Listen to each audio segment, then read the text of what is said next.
Hello students, my self Vishal Mishra. आज के video में हम लोग 9th क्लास के linear equation in two variables के टॉपिक को कवर करेंगे। तो आप लोगों को ज़्यादा समय ना लेते हुए मैं सीधा टॉपिक पे आता हूँ। किसी भी प्रॉब्लम को सॉल्व करने के पहले ज़्यादा बेहतर होता है कि हम लोग उसके टॉपिक के मीनिंग को समझें। जैसे हमारा टॉपिक है linear equation in two variables. इसमें जो वर्ड आता है वेरिएबल, ये वेरिएबल क्या है? किसी भी सवाल में जिस क्वांटिटीज को हम लोग मान करके चलते हैं, जैसे हमने मान लिया माना फादर की एज x ईयर है, माना ट्रेन की speed y kilometre per hour है, ये सारी चीज जो है x y z ये सब वेरिएबल कहलाता है। उसी प्रकार से कुछ सवालों में कुछ चीजें फिक्स होती हैं, उसको हम लोग बोलते हैं कांस्टेंट्स। कांस्टेंट को हम लोग नॉर्मली a b c आदि से डिनोट करते हैं। उसी के साथ होता है mathematical operators, plus minus into divide.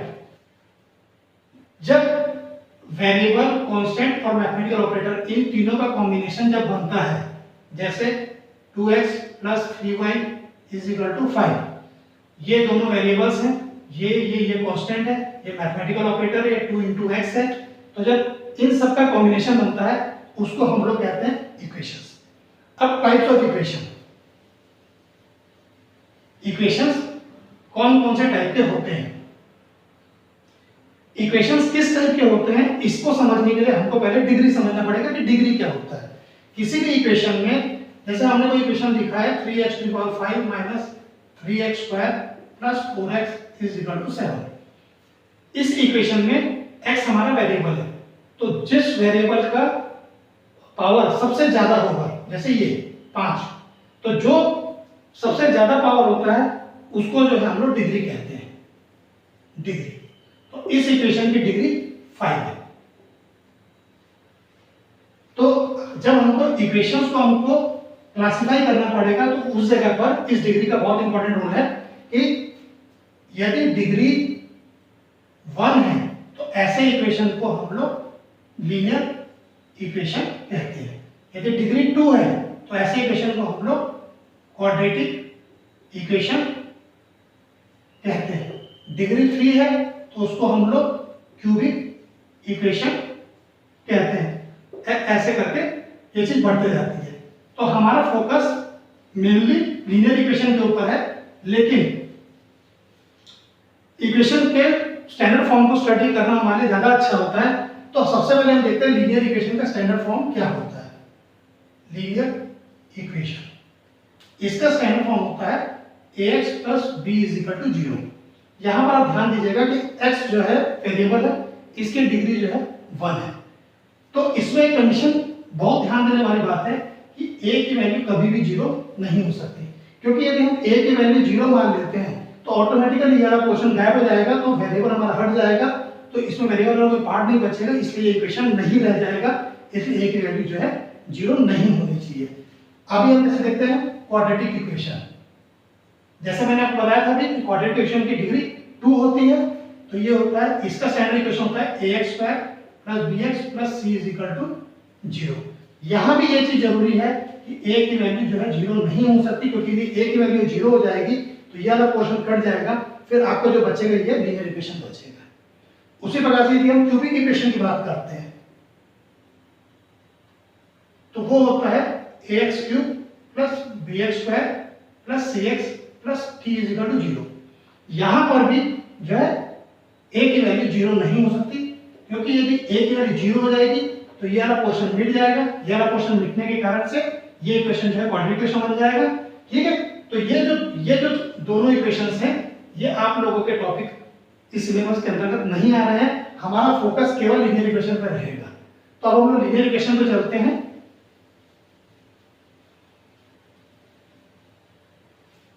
तो लीनियर इक्वेशन का जो स्टैंडर्ड इक्वेशन रहेगा वो आपका रहेगा ax plus by is equal to c। तो उसमें क्या हो जाएगा कि ये आपका जो है दो वेरिएबल्स हो गए। इसमें यहां हमारी बात होती है linear equation in two variables, ये दोनों आपके वेरिएबल्स हो गए और a और b और c यहां पर कांस्टेंट्स हो गए। अब इसका एग्जांपल हम देखते हैं, जैसे 2x minus 3y is equal to 7, 3x minus 4y is equal to 5 minus 3x plus 4y is equal to 71। ये सारे जो है ये अलग अलग टाइप के जो है लीनियर इक्वेशंस हैं। तो इसको यदि हम देखें तो ये लीनियर इक्वेशन क्यों हमने इसको बोला लीनियर इक्वेशन है, क्योंकि यहाँ पर यदि हम डिग्री को चेक करते हैं तो यहाँ दोनों वेरिएबल्स की देखें, दोनों वेरिएबल्स की डिग्री यहाँ पर 1 है। यहाँ भी आप देखें दोनों वेरिएबल की डिग्री जो है 1 है। यदि यहाँ पे भी देखें, यहाँ पे दोनों इक्वेशन की जो वेरिएबल है उनकी डिग्री जो है 1 है। इसलिए ये सारे इक्वेशन जो है हमारे लीनियर इक्वेशंस हैं। अब बात आती है सॉल्यूशन की। यदि प्रॉब्लम है तो उसका सॉल्यूशन भी होगा, और हमारे लिए लीनियर इक्वेशन टू वेरिएबल्स क्या है, हमारे को प्रॉब्लम दी गई है तो हमें इसका सॉल्यूशन निकालना पड़ेगा। तो हमको कोई भी जैसे एक इक्वेशन हमको कोई भी जैसे दे दी गई हो तो हम उस इक्वेशन के बारे में उनको बात करना है तो हमें उसके सॉल्यूशन को देखना है। जैसे आपको इक्वेशन दिया है 3x - 2y = 2, ये आपको कोई भी एक लीनियर इक्वेशन दी है, हमें इस लीनियर इक्वेशन को सॉल्व करना है। तो अब क्या करना है, यदि सबसे पहली चीज जो अभी हमने पीछे बात कर रहे थे लीनियर इक्वेशन की बात कर रहे थे, उस इक्वेशन में लीनियर इक्वेशन कहा था क्योंकि उसकी डिग्री 1 थी। लेकिन इसमें एक और ध्यान देने वाली बात यह है कि यदि हम उस इक्वेशन को ग्राफ पे प्लॉट करते हैं तो वो एक लाइन को रिप्रेजेंट करता है, इसीलिए उसको हम लीनियर इक्वेशन कहते हैं। यदि आप एक ग्राफ पेपर देख लो, जैसा आप लोग जानते होंगे, ये x एक्सिस, ये y एक्सिस, ठीक है। तो अब यदि इस इक्वेशन को हम इस ग्राफ पे पेपर पे कहीं प्लॉट करते हैं तो वो ऐसा करके या ऐसा करके या ऐसा करके कोई एक लाइन को रिप्रेजेंट करता है। तो चूंकि ये इक्वेशन एक लाइन को रिप्रेजेंट करता है इसलिए भी हम इसको लीनियर इक्वेशन कहते हैं। अब हम जो बात करते हैं सॉल्यूशंस की, तो हमें इस इक्वेशन का सॉल्यूशन निकालना है। तो इस इक्वेशन का सॉल्यूशन निकालने का जो तरीका होता है वो दो तरीके होते हैं, एक मतलब मैथमेटिकल एनालिटिकल तरीका, एक होता है ग्राफिकल तरीका। तो हम लोग पहले इसका सॉल्यूशन देखते हैं कि इसके सॉल्यूशंस होते कैसे, हम उसको निकालेंगे कैसे। जैसे आपको ये इक्वेशन कोई दिया गया है, तो 3x - 2y = 2। इसमें आप क्या कर लीजिए, या तो x वाले पोर्शन को उधर ले जाइए या y वाले पोर्शन को उधर ले जाइए, ये आपके ऊपर डिपेंड करता है। किसी से भी आप आगे बढ़ करके जो है मूव करके उधर जा करके आप इसको सॉल्व कर सकते हैं, वो आपकी चॉइस है। तो मान लीजिए हम इस y वाले पोर्शन को वहां ले आते हैं, तो 3x = क्या हो जाएगा 2 + 2y। तो x = क्या हो जाएगा 2 + 2y/3। अब ये x जो है यहाँ पर y के टर्म में हमको दिया जा रहा है। अब हम क्या करेंगे, y की हम जब अलग अलग वैल्यूज डालेंगे तो उसमें हमको x की वैल्यू अलग अलग वैल्यूज हमको मिलेगी। तो y की वैल्यू जैसे हमने मान लो 1 ले ली, अब आप यहाँ पे करके देखिए तो ये x की वैल्यू आ जाएगी 2 + 2 × 1/3। तो x की वैल्यू आ जाएगी 2 + 2/3, तो ये x की वैल्यू आ जाएगी 4/3। तो इसका मतलब x की वैल्यू 4/3 और y की वैल्यू 1, ये इसका एक सॉल्यूशन हो गया।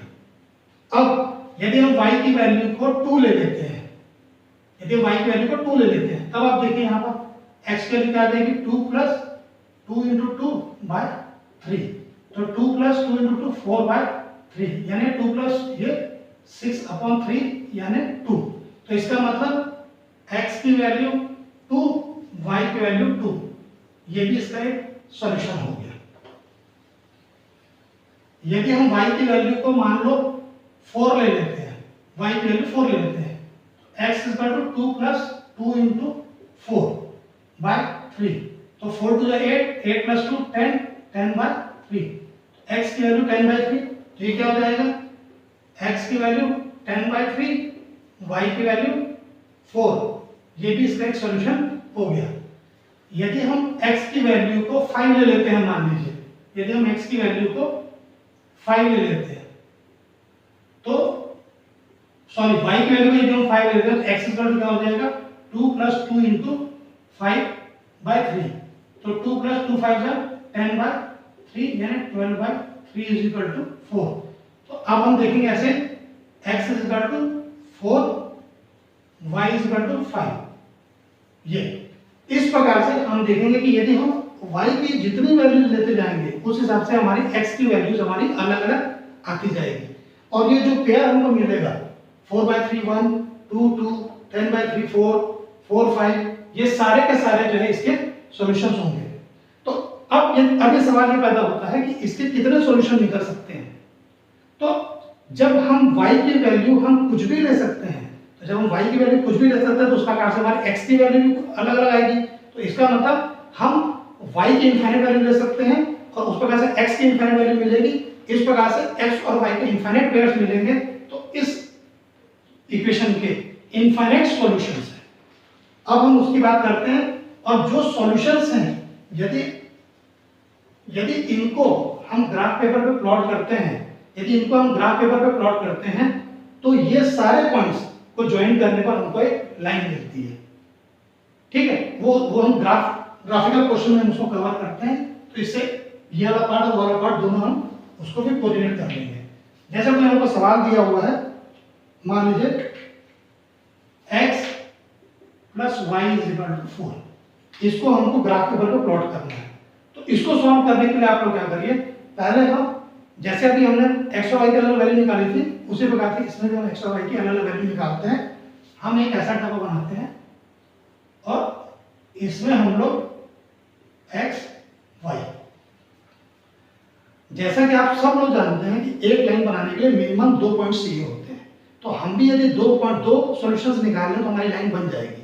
लेकिन हम लोग 3 पॉइंट्स निकालते हैं। 3 पॉइंट्स इसलिए निकालते हैं 3 सॉल्यूशंस, क्योंकि 2 सॉल्यूशंस जो है लाइन बनाने में यूज होते हैं, और तीसरा सॉल्यूशन ये पता लगाने के लिए होता है कि हमने जो लाइन बनाई थी वो कहीं हमारी लाइन गलत तो नहीं है। तो देखते हैं, यदि हम यहाँ पर y की वैल्यू को 0 ले लेते हैं, तो x + 0 = 4, x की वैल्यू आ गई 4, तो ये 0 4 इसका सॉल्यूशन हो गया। यदि हम इस वाले में मान लीजिए x की वैल्यू 0 ले लेते हैं, तो 0 + y = 4, तो y = 4, तो 0 और 4 0 4 भी सॉल्यूशन हो गया। यदि हम x की वैल्यू 2 ले लेते हैं, तो y + 2 = 4, तो y = 4 - 2, तो y = 2, तो 2 2, ये भी इसका सॉल्यूशन हो गया। अब यदि हम इसको हम इसको ग्राफ पेपर में प्लॉट करना चाहते हैं, तो हमारे ग्राफ पेपर में कैसे प्लॉट होगा ये देखिए। ये जैसे हमारा ग्राफ पेपर है, ठीक, तो ये हमारा जो होता है 0 0 होता है, ठीक है, ये x, ये x', ये y, ये y', ठीक है। तो आप लोग इसको जो है ग्राफ पेपर में प्लॉट करने के तरीके को बहुत अच्छे से समझ लीजिए। अब इस तरफ x की वैल्यू 1 2 3 1 2 3 4 5 6 7 ऐसे, ये 0 0 होता है, यहाँ -1, ये -2 -3, ये आपका हो गया 1, ये 2, ये 2, ये 3, ये 4, ये 5, ये 6, 1 2 3 4 5 6, ये -1 -2 एंड सो ऑन। अब ये हमारा दिया है x 0 y = 4। तो अब इसका मतलब क्या होगा, x की वैल्यू 4 होनी चाहिए और y की वैल्यू 0 होनी चाहिए। तो x एक्सिस पर y की वैल्यू 0 होती है, तो y ये जो पॉइंट होगा हमारा, ये पॉइंट ये होगा हमारा 4 0। आपने हम एक चीज ध्यान रखिएगा कि जब हम ग्राफ पेपर पे कोई भी पॉइंट्स को एलोकेट करते हैं तो हमेशा x कोऑर्डिनेट पहले लिखा जाता है, y वाला जो कोऑर्डिनेट है उसको बाद में लिखा जाता है। तो 4 0 का मतलब होता है x की वैल्यू 4, y की वैल्यू 0। अब हम देखते हैं x 0 y 4, ये यदि x की वैल्यू 0 है, हमारे ये पोर्शन जो है y एक्सिस पर कहीं पर आएगा। कहां पर, ये यहां पर, ये पॉइंट आपका आ गया 4, ये पोर्शन आपका आ जाएगा 0 4, तो ये आ गया। अब x की वैल्यू 2, y की वैल्यू 2, तो ये x की वैल्यू 2 जो होती है, ये जो होता है ये इस पूरी जगह पे x की वैल्यू 2 होती है। यदि इसको हम देख लें, ये पूरी जगह पे y की वैल्यू 2 होती है, तो जहां पर ये टच हो रहा है ये पोर्शन, यहां पर ये हो जाएगा 2 2, ठीक। तो अब आप देखिए ये पॉइंट आपके 2 पॉइंट हमको मिल गए जिससे हम एक लाइन बना सकते हैं। हम ये दोनों पॉइंट को यूज करके लाइन बना रहे हैं, ये देखिए ये हम देख रहे हैं। अब इसके ऊपर जो आपका इक्वेशन है इसको हम लोग लिख देते हैं, x plus y is equal to 4। अब आपने देखा कि हमने एक इक्वेशन में 3 इसके सॉल्यूशन निकाल के हमने पूरी लाइन बना दी। अब इसके इस लाइन के ऊपर जितने भी पॉइंट्स हैं वो सारे के सारे पॉइंट्स जो हैं इस इक्वेशन के सॉल्यूशन है। जैसे आप ये देखिए, ये पॉइंट, ये 3 1, ये भी इसका सॉल्यूशन है। यदि आप यहां देखेंगे, ये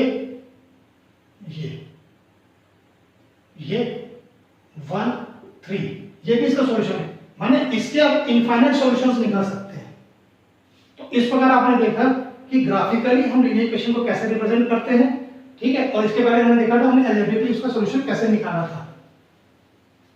अब हमारा अगला टॉपिक है कि कोई भी लाइन जो x एक्सिस या y एक्सिस के पैरेलल है उसको हम कैसे, उसके इक्वेशन को कैसे बताते हैं। सपोज कर लीजिए कि ये हमारा x एक्सिस और y एक्सिस है,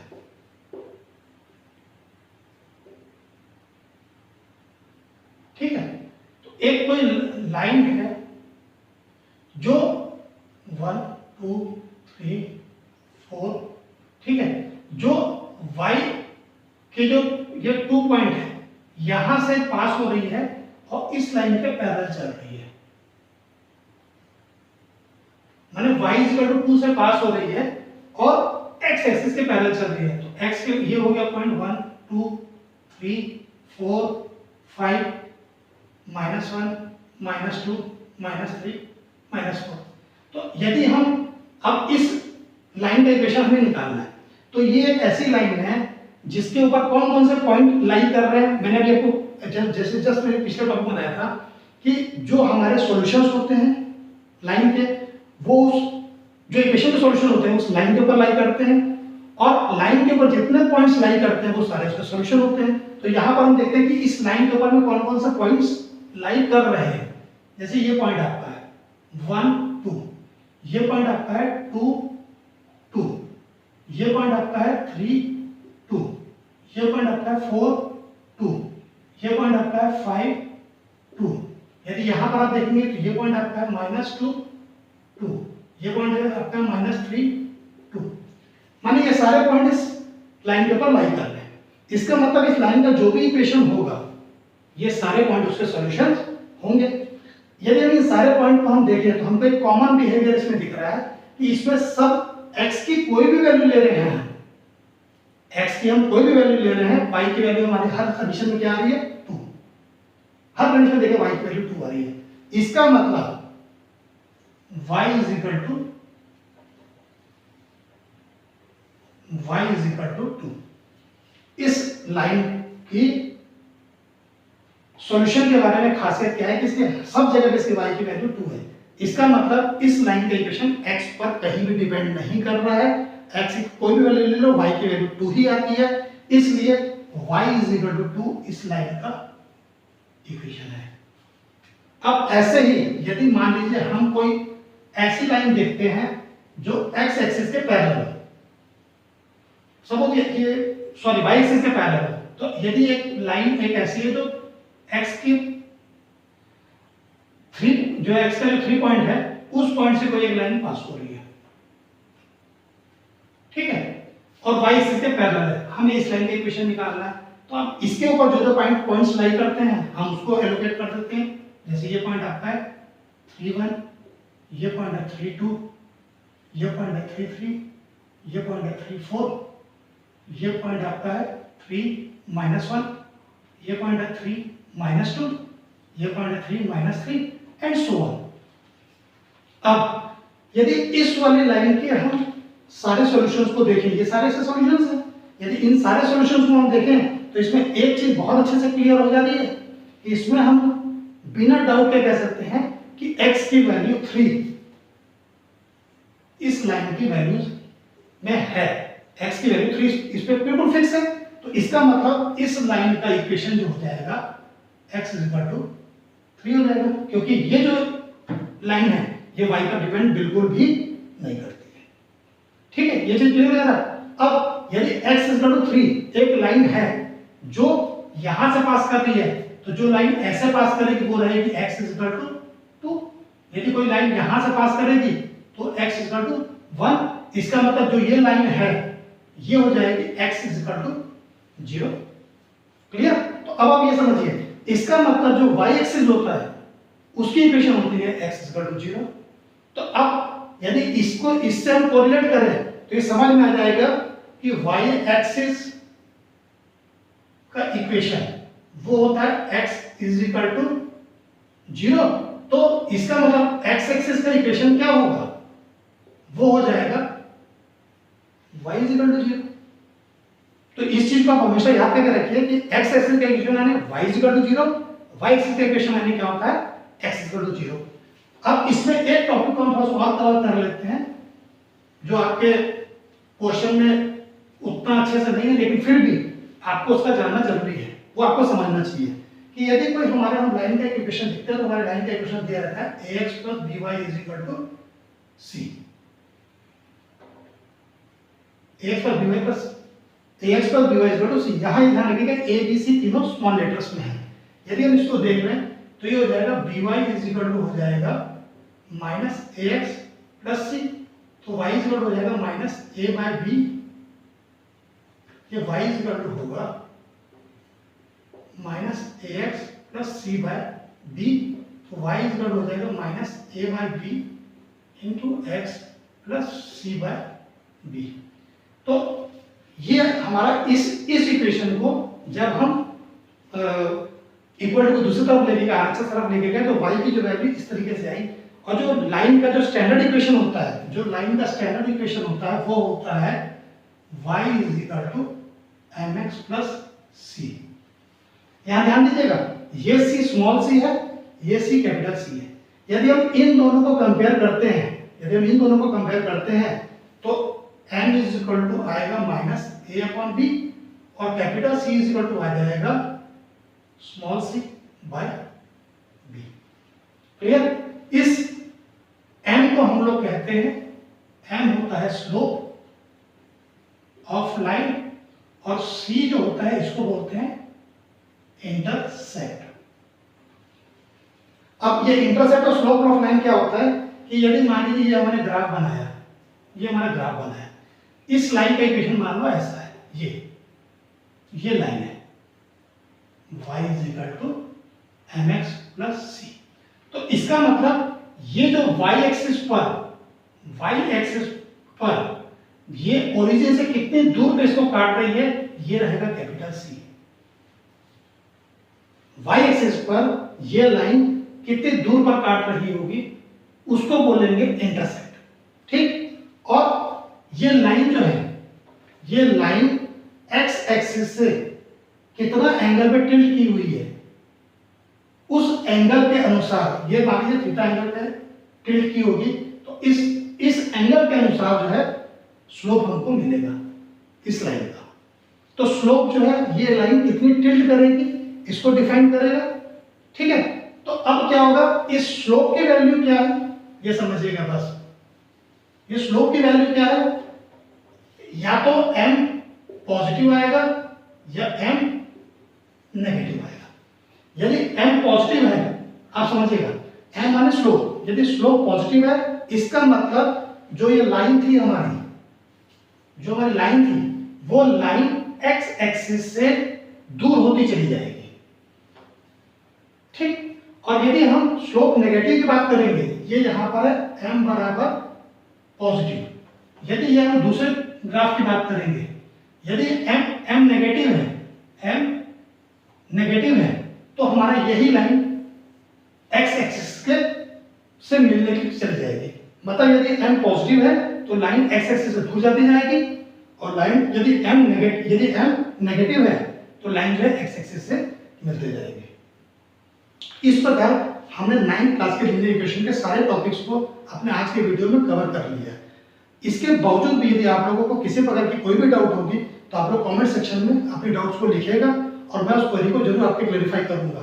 और आप लोग जो है यदि इसके आगे के वीडियोस को भी आप लोग देखना चाहते हैं तो आप लोग जो है मेरे चैनल को सब्सक्राइब करिएगा। ठीक है, धन्यवाद।